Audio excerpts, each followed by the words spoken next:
I need a break from grading. I'm getting out of the house. I'm grading undergraduate, master's, and PhD papers, and I'm noticing some similarities in success and some similarities in some failures. Let's talk about that. You need to write a paper. You want to write a paper? Well, probably you need to write a paper. Let's talk about the 9 ways that you can be more successful in writing an academic paper. Why 9? Well, because everybody does 10, and 10 is boring, so let's be weird.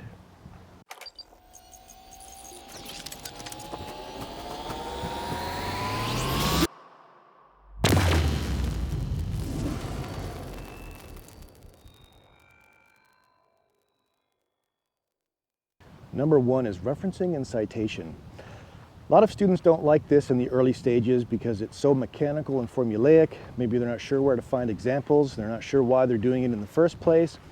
Well, let me give you the short version. The short version is we have references and citations to maintain academic integrity.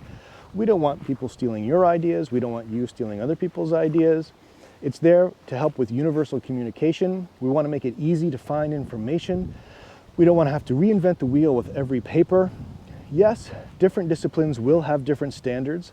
They'll look at things a little bit differently, and whether it's MLA in the humanities or APA in psychology, maybe you're doing Chicago, Turabian in business, they're all doing the same basic thing, although a little bit different.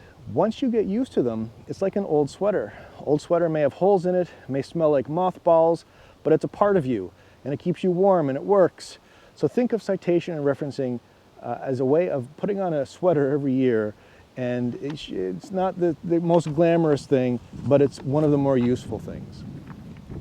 Take the time to learn the rules. Maybe even buy a book. When I went to college, the first book I bought was on MLA. You don't need to buy books these days, you have everything online, but still, something to consider.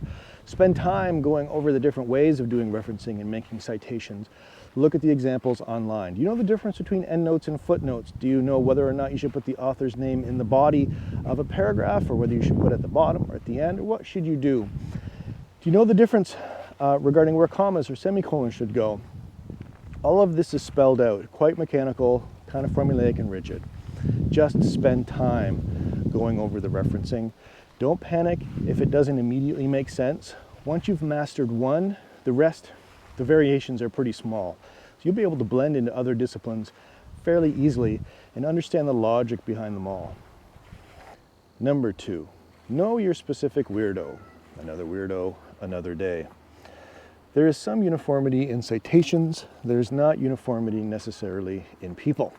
Each instructor will have slightly different requirements, and you need to really be prepared, be bold to ask questions. Go through the list that we're doing right now and make sure you put a check beside each one.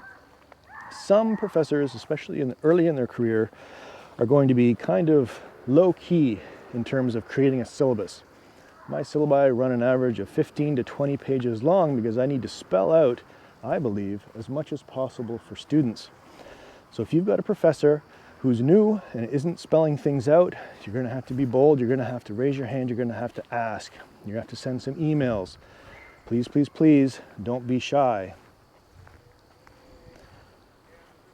Don't assume that the instructor you have is having the same expectations as previous instructors. You'll be surprised how different they are. It doesn't take much to find out, but you have to be proactive. Number 3, know where to get help locally. Depeche Mode, Personal Jesus. Quote, reach out and touch faith. Well, in this case, maybe not faith. You want to reach out to your local library, and the local library of the university or college, and the local writing resource center. It's full of professionals. They're being paid to help you out. Please take advantage.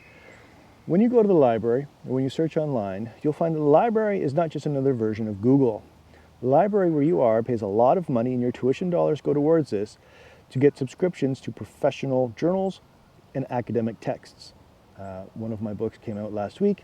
It's now on Amazon for $210. Nobody really expects anybody to spend $210 on a book. Mine will simply go to the library, because libraries are paying for academic texts. You don't have the same kind of access with a free online search engine, but you have some amazing access through libraries. The resources you find at the library are often peer-reviewed and, again, come at a cost. If you're just going to use a Google search engine, or you're just going to use what you find online through social media, it's like bringing a knife to a gunfight. You don't want to bring a knife to a gunfight. In academic contexts, you want to bring an M1A1 Abrams tank. You want to bring a bazooka. You want to bring the heaviest artillery you can get, and that's going to be found through your library. Don't let Google convince you, even Google Scholar, that it's somehow a substitute for the real thing. It's not. Finding resources now is easier than it's ever been before. When I was young, I had to go to a physical library. I had to go into a physical elevator, or usually upstairs, to go look at physical books, even a thing called microfiche, which is really old school. And I had to fight off dinosaurs with a club too, just to get to the books I wanted. You can do all your research from home with a simple search on your library website. Again, amazing resources at your fingertips. No excuses. Don't be lazy. Reach out and touch faith. Sorry, reach out and touch research digitally, virtually. You get what I'm saying. All right, at this stage, number 4, Alice, just jump into that rabbit hole. You don't know where it's going to go. It's a maze underground. You don't even know your own argument. You're not even sure what your own thesis statement is, but that's okay. It's a leap of faith. But in this leap of faith, start writing something right away. Don't wait. Don't read 10 books. I've seen this happen too often. Student does research and research and research, and at the end of all that research, they haven't written anything down. They don't even have a general sense of where they're going to go, and they get lost in the literature. If you're reading 10 books, you're going to get lost in literature. You're going to forget half of it. You must start writing things down. So skeletal outline. Get a document on your desktop. Not on your phone. Well, if it's a brilliant idea, maybe use your phone. But in a functional big space like your desktop, write down introduction, thesis, argument 1, argument 2, self-criticism, whatever, however you want to structure your paper. Generally speaking, of introduction, body, thesis, and how you organize the body is up to you. But if I don't have that skeleton to start putting things on as I'm researching, as I'm writing, I'll be lost. I also have what's called a scraps page, where I create another document where I put things in there that I might use, but I'm not sure really belong. So I have these 2 documents now. One that I think is my primary document that I'm kind of whittling away at, creating more and more, and this side secondary document. That helps me tremendously to keep track of things. But if I wait until I have that perfect argument or that perfect perspective on things, it's kind of like marriage. If you're waiting for that perfect person to come along, there's no such thing. And if you don't want to be single your whole life, it's not just settling. I'm not suggesting that you settle, but you need to be maybe aiming at less than perfect up front in order for there to be some kind of progress. Number 4 is helpful because it breaks the psychological block of the stress of the whole situation. Yes, this is stressful. By knowing you have something on paper, it helps a great deal. You're mixing bravery with foolishness at this point. You're not an informed judge. That's okay. None of us are. And you may be an expert in the field, in which case it's entirely different. But 99% of us won't be experts in the field that we're writing on. So, foolishness with bravery as an initial step. Number 5, don't BS a BSer. Learn to paraphrase. What am I talking about? A BSer is someone who embellishes or exaggerates. They try and sound like they're saying something important or substantial or meaningful, but they're full of it, right? They're not really saying something meaningful or substantial. And that's the student who tries to write a paper the night before. I've done it. Maybe you've done it. We've all tried to BS our way through a paper. And every now and then, someone might slip through and get a decent grade trying to do that. But by and large, it's pretty easy to spot. Unless you're a genius, you're going to have to get research. You're going to have to go out and find the big ideas that are out there, and you're going to have to try to digest them. And that takes time. That takes time. You're not just repeating facts. You're not just rewriting Wikipedia. You're trying to be persuasive. You're trying to argue. You're trying to say, this is why you should believe what I'm saying. You can't BS your way through that. It just doesn't work. The cornerstone of academic writing is paraphrasing. What is paraphrasing? Paraphrasing is going out, getting ideas that aren't yours, so somebody's saying something that might be important, and thinking about them, reflecting on them, critiquing them, deciding, do I like this or don't I like this? And then creating in your own words those ideas on paper, communicating those ideas with other people, and then giving a reference or a citation that these ideas are not your own. Here's the rule. Any idea, as well as any words that are not your own, need a reference or a citation. That means ostensibly every single sentence in a paper might require some kind of citation. Generally speaking, a paragraph or even a page will have a general context that tells your reader where that information came from, so you might not need a citation. But I put in as many as I possibly can just to make sure I don't look like I'm trying to take something from somebody else, that I'm not trying to be a BSer. In terms of paraphrasing, if you're not struggling, you're probably not doing a very good job. A struggle is a sign of success because you're taking complex ideas and you're trying to rethink them in your own way, in your own voice. This is an enriching experience meant to develop minds. It's like getting jacked up in the gym, big muscles, but now for our minds. That all takes effort and time, and that's okay. The struggle is real. It's okay to have a love-hate relationship with academics, literature, references, and paraphrasing. It's okay. It's to be expected. It's all part of it. But at the end, hopefully, and I don't say this lightly, hopefully you'll be a better person. Your thought process, how you see the world, will be clearer, better. Well, that's the goal. Number 6, good barf needs academic sources. Your paper is what you've eaten. Metaphorically, it's barf. Hopefully it's good barf. Most of my papers were really bad barf. Your work is the digested ideas that you've learned and that you've thought about, that you've reflected upon. It's not going to be as good as the ideas that you've just read. The original things, the philosophies, the beliefs, they're going to be stated much more clearly. They're going to have profound words and jargon in it. Just try to do your best. It's going to be barf, but that's how all good art is created. From the chaos, the untidy, unseemly, comes the beautiful. So you want the best barf possible. Start with peer-reviewed literature. What does that mean? You're going to have to look this up, but essentially peer-reviewed means quality control. This is material that's been read by professionals in the field and judged by a group of academic peers as one measure, not a guarantee, but one measure of substantial ideas or meaningful and important ideas. That is key to having the best barf possible. Second, start with articles. Don't worry about reading books up front, especially in a first or second year undergraduate course, unless your instructor is specifically asking for that. Start with articles. Why? They're shorter, anywhere from 15 to 20 pages, and most importantly, they have abstracts. You can read the abstract very quickly, and then you can discern whether or not you want to dive into this particular material or not. This is key.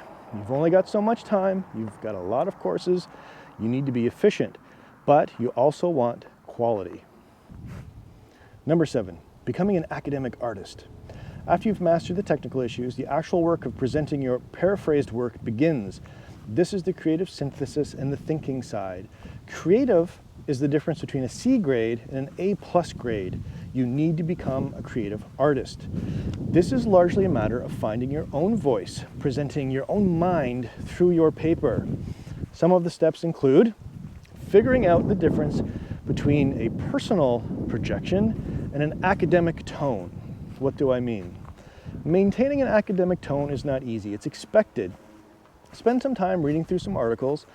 You're going to hear new weird words. You're going to hear that often things are presented in an impersonal way, at least on the surface.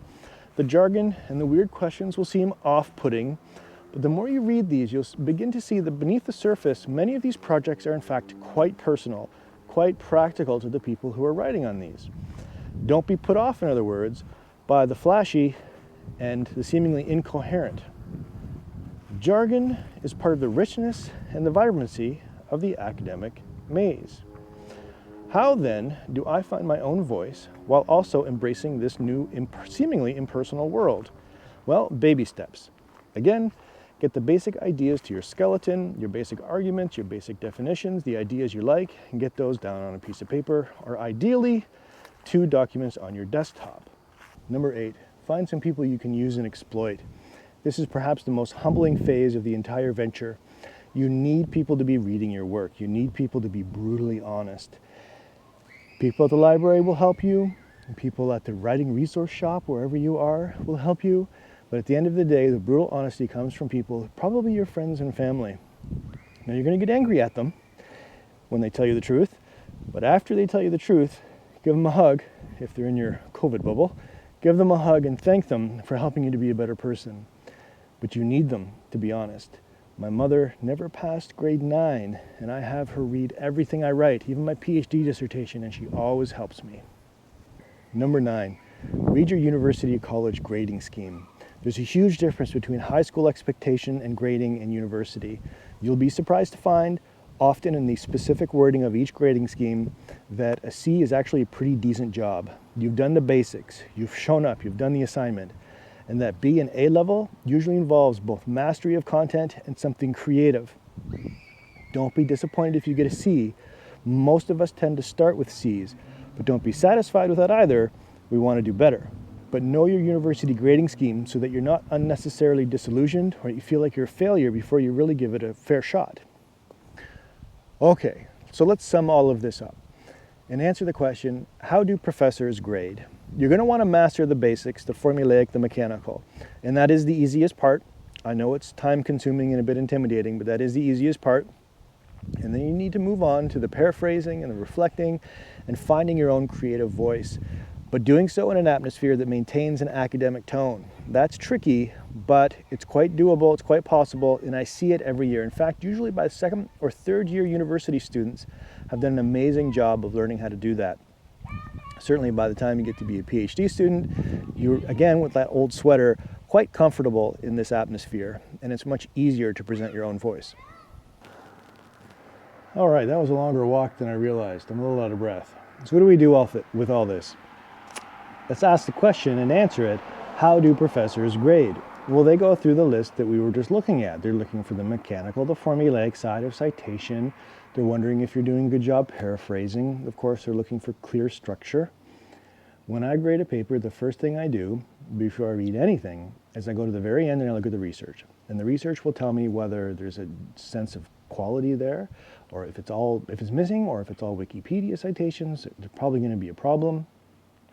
Then as I read the paper, I'm asking myself, are these sources showing up in a critical way? It's one thing to pad a works cited list or bibliography with all kinds of stuff. It's quite another to actually use that in the paper. And to use that, again, we're not just talking about parroting back as if it's a fact thing. That will be in large part, of course. There'll always be something you're parroting back. But there needs to be a critical interaction with those sources. So that's what I'll be looking at. I go back up to the top of the page and I ask, do I understand in the first page-ish what's going on, where it's going? Is there a thesis, in other words? If not, if I'm having a hard time understanding what this paper is about and I've read a page, that's making it hard for me to justify an A+. An A+ paper will be crystal clear from the beginning, basically perfect in every way. Perfect is a very high standard. That's why it's called an A+. So it needs to be clear up front. The research needs to be there. It needs to be used in a helpful way. If you can use subheadings, hopefully you'll have subheadings. Not a big deal if you don't. Hopefully the paper will have been proofed over and over again so that as I read, I understand what's going on. I want to give out an A+. I need an excuse to do it. So let's avoid as many hurdles as possible. Maximize the word count. If the professor says you have 4,000 words you can use 3,999. Don't use 2,000 and expect the same grade. Maximize your opportunity to have a say. Don't have any hurdles in your paper. Confusing first page, first paragraph, I'm not really sure where the paper is going, poor grammar, not very complex sentences, kind of chatty style that lacks that academic rigor, that lacks depth, that lacks complexity. If you've spent time working on the paraphrasing skill, your paper will be sufficiently complex, hopefully. Not complex for the sake of complexity, but pretty much any issue worth considering in an academic context will be complex, because life is, frankly, kind of complex. Remember to fight, fight, fight. If you're writing a paper and you're not fighting, and you're coming across as fence sitting, depending on the discipline that you're in, that will come across as weak or vague, not very substantial. So pick a side and make sure to fight for it. Giving reasons for why, not just saying I like it because I like it. Our job as instructors is to apply the university grading scheme. So again, you need to know what that grading scheme is. You may need to ask your professor to clarify what they mean by creative, what they mean by mastery of skill. That's fine, feel free to do that. At the end of the day, again, go over these things, the 9 things that we've discussed, do your absolute best, knowing that it's not going to be perfect every time and that there's a very high bar and it's okay. We don't all reach it the first week of university. And try to enjoy the process. This really is a matter of person building. It's not just torture for torture's sake. This is meant to develop us as human beings. So on that, let me leave you with being better sometimes comes at a cost. And that cost is best paid in sweat, blood, and tears, and sometimes just making your barf creative.